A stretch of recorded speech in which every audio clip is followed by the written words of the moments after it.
నమస్కారం. నా పేరు డాక్టర్ పూరు ధవన్ మరియు ఈ వీడియోలో మనం కిడ్నీ ఫెయిల్యూర్ రోగుల్లో క్రియాటినిన్ ఎందుకు పెరుగుతుందో గురించి మాట్లాడబోతున్నా.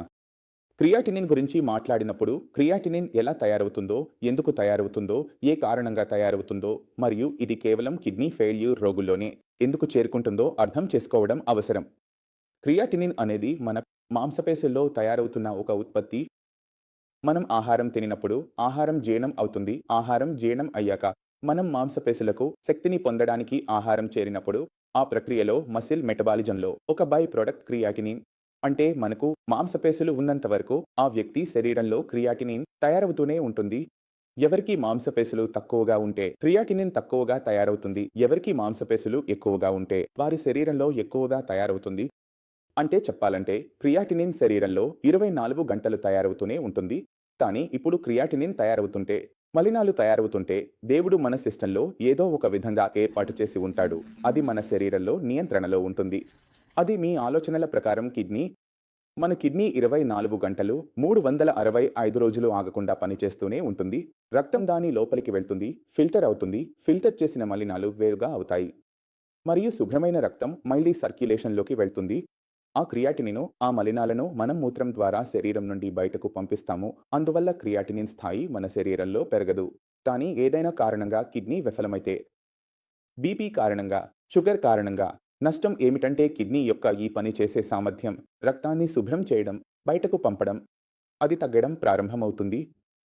దాని ఫలితం ఏమిటంటే మన శరీరంలో క్రియాటినిన్ సేకరించబడటం ప్రారంభమవుతుంది. ఇది మన కేఎఫ్టీ రిపోర్ట్లో కూడా చూడవచ్చు. సాధారణంగా కిడ్నీ సమస్యలతో బాధపడుతున్న రోగులు ఓపీడీలోకి వస్తారు, కలుసుకోవడానికి వస్తారు. వారి మనసులో ఒకే విషయం ఉంటుంది, అది క్రియాటినిన్ పెరుగుతోంది. వారికి అర్థం చేసుకోవాల్సిన అవసరం ఏమిటంటే క్రియాటినిన్ పెరుగుతోంది ఎందుకంటే మీ కిడ్నీ తక్కువ పనిచేస్తోంది. మీ శరీరంలో క్రియాటినిన్ ఉత్పత్తి ఎక్కువగా జరుగుతోంది కాబట్టి కాదు. అందువల్ల మనం ఏదైనా కిడ్నీ ఫెయిల్యూర్ రోగిలో క్రియాటినిన్ తగ్గించాలనుకుంటే మనకు ఉన్న మార్గాలు పరిమితంగా ఉంటాయి. మొదటి మార్గం ఏమిటంటే శరీరంలో క్రియాటినిన్ ఉత్పత్తి తక్కువగా ఉండేలా చేయడం. రెండవ మార్గం ఏమిటంటే క్రియాటినిన్ మూత్రం ద్వారా కిడ్నీ మార్గంలో ఎక్కువగా బయటకు వెళ్తే మన రక్తంలో క్రియాటినిన్ స్థాయి తగ్గడం ప్రారంభమవుతుంది. కాబట్టి ఈ రెండు మార్గాలను అర్థం చేసుకోవడానికి ప్రయత్నిస్తాము. ఏది సరైన మార్గం, ఏది తప్పు మార్గం.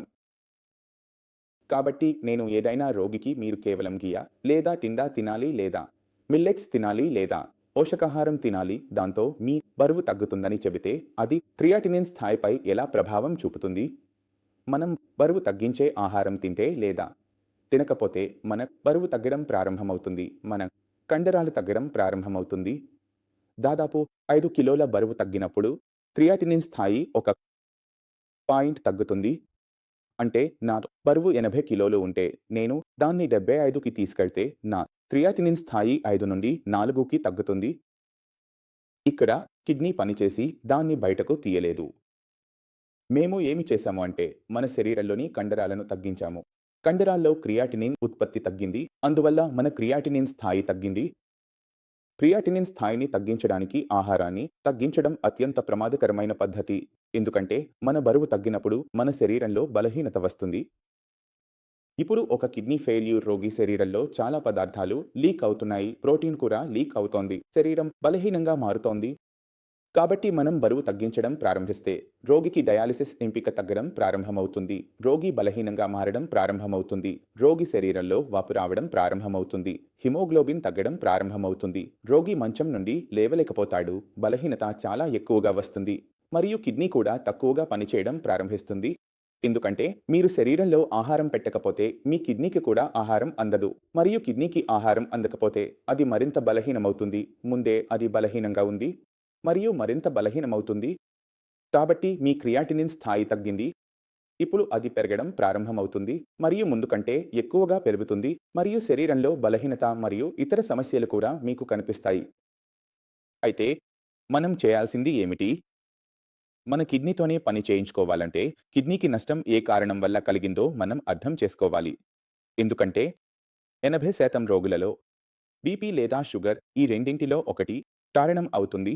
ఈ రెండు కారణాలు కలిసి కిడ్నీకి నష్టం కలిగిస్తున్నాయి. దానివల్ల కిడ్నీ పనిచేసే సామర్థ్యం తగ్గిపోతుంది మరియు అదే కారణంగా క్రియాటినిన్ విలువ పెరుగుతూ ఉంటుంది.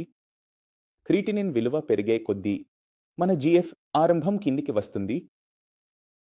అప్పుడు మనం ఏమి చేస్తామో మొదటగా మనం ఆ వ్యాధిని గుర్తిస్తాము. అది బీపీనా లేదా షుగర్నా అని. ఒకసారి మనకు కారణం తెలిసిన తర్వాత అది బీపీనా లేదా షుగర్నా అని, రెండవ దశలో మనం చేయాల్సిన పని ఏమిటంటే దాన్ని నియంత్రణలోకి తీసుకురావాలి. ఒకసారి బీపీ పెరిగి బీపీ నియంత్రణలోకి వచ్చాక షుగర్ కూడా నియంత్రణలోకి వస్తుంది. అప్పుడు మనం చెప్పగలం, ఇప్పుడు బీపీ మరియు షుగర్ కారణంగా కిడ్నీలో కొత్త నష్టం ఉండదు కదా. ఇప్పుడు బీపీ మరియు షుగర్ వల్ల కొత్త నష్టం ఆగిపోతే కిడ్నీ స్థాయిలు పెరగడం ఆగిపోతుంది. అవి ఆగిపోతాయి ఎందుకంటే ఇప్పుడు కొత్త నష్టం జరగడం లేదు. కాబట్టి మనం ఏమి చేయాలి? కిడ్నీకి కొంచెం మద్దతు ఇవ్వాలి. మొదట మంచి ఆహారంతో, తర్వాత మంచి మందులతో. ఇప్పుడు మనం మంచి ఆహారం తింటున్నప్పుడు అందులో విటమిన్లు ఉంటే శరీరం దాన్ని మంచి విధంగా తీసుకుంటుంది. శరీరంలో శక్తి వస్తుంది, కిడ్నీకి శక్తి చేరుతుంది, కిడ్నీ బాగా పనిచేస్తుంది, కిడ్నీ మరింత సమర్థవంతంగా బయటకు తీస్తుంది. కాబట్టి మీరు అర్థం చేసుకోవలసిన అవసరం ఏమిటంటే కట్నే మీరు భయపడవద్దు. కట్నే ఎవరి శరీరంలోనైనా తయారవుతోంది మరియు దాదాపు సమాన పరిమాణంలో తయారవుతోంది. కానీ కిడ్నీ ఫిలిప్ రోగుల్లో కిడ్నీ తక్కువగా పనిచేయడం వల్ల శరీరంలో అది చేరుతోంది. కానీ సాధారణ వ్యక్తి శరీరంలో కిడ్నీ సరిగ్గా పనిచేస్తోంది. ఈ కారణంగా అది చేయడం లేదు. కాబట్టి మనం పని చేయాలంటే మనం కిడ్నీపై పని చేయాలి. కిడ్నీ పనిచేసే సామర్థ్యాన్ని పెంచాలి. కట్నిన్ మన శరీరం నుండి ఎక్కువగా బయటకు వెళ్ళాలి మరియు మన రక్తం శుభ్రంగా ఉండాలి. ఈ వీడియో ద్వారా కట్నిన్ గురించి మీరు అర్థం చేసుకున్నారని నేను ఆశిస్తున్నాను. అది ఎందుకు పెరుగుతుంది, ఏ కారణంగా పెరుగుతుంది మరియు దాన్ని ఎలా తగ్గించవచ్చు. దీనితో నేను మీ అందరితో కలిసి నడవాలనుకుంటున్నాను. ముందుకు సాగుతాను. తదుపరి వీడియోలో కలుద్దాం. అప్పటి వరకు నమస్కారం.